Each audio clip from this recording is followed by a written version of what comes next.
message is for all the married women, single ladies included. Dear ladies, please do not give the respect and the honor that your husband deserves to your pastor. And maybe you don't know this. Your pastor is a third party in your marriage.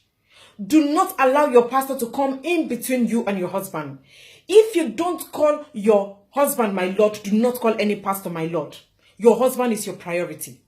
If you've not given your husband food with turkey or served him food with chicken, do not serve any pastor or any man of God food with turkey and chicken. Please, men, anytime your wife is not respecting you, you notice that she normally kneels down at the sight of a man of God. She calls you Papa Obum, Papa Amandianeze, Papa Emaihanako at home, but when she sees the pastor, she kneels down, she calls him my Lord and Daddy. Please take that woman back to her parents' house. Hey, I did not say you should divorce your wife, don't get me wrong. Take her to her parents' house for proper orientation. If she's not getting better, take her to a psychiatric home. We are really going mad because of this pastor of a thing. And do not forget, I am not against any pastor. Please, sisters, respect your husbands. And do not see your husband as your slave, because he is not. Most women do not serve their husband food with a breakable plate. But anytime they hear that their pastor is coming to the house, they will go and bring out the plate from where they hid it and serve their pastor's food with such plates. Meanwhile, you serve your husband food with rubber plates and plastic spoons. The ones that have upgraded are now serving their husband's food with stainless plates or that stainless spoon. Most women kneel down for their pastor to be washing his hand. They are very patient to kneel down and wait for their pastor, but they cannot do that for their husband. Instead, they will tell the man to go to the kitchen and take care of himself.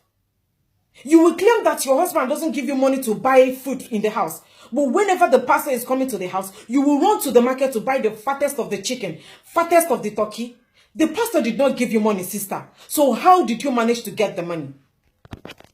And the innocent pastor will sit down in the sitting room, scattering the turkey and the chicken with his mouth. Please, pastors, you need to start telling these women the truth. Start telling them truth, because most of you know that they have issues with their husband. Tell them to go and fix their home, because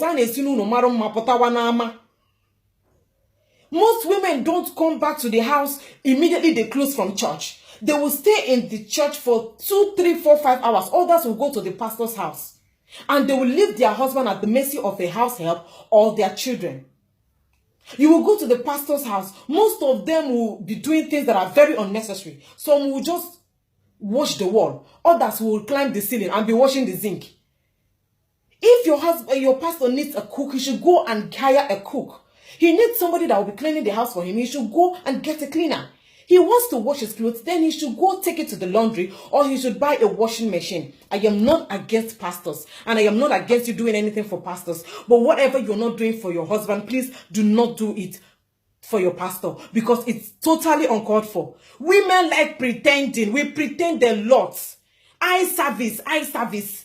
We know that all these things we are doing is just because don't let the man of God say, this one is a good member. You don't respect your husband and you want to respect your pastor. Does it worth it? Your pastor has a wife, for crying out loud, Sister Beatty. You need Jesus in your life. And some of you will say, I am judging. I am not actually judging. Even the Bible said that let others see Jesus in us. Keep telling the story, be faithful and true. You don't claim you're a Christian and you don't respect your husband, and you go to the church and be praying. Prayer warrior. Please, if you have not started serving your husband food with stainless plates, with breakable plates, you have to start today. Do not call your pastor my Lord when you've not called your husband my Lord before. Most of us don't call our husbands pet name, but we'll go to the church and be licking the pastor's shoes.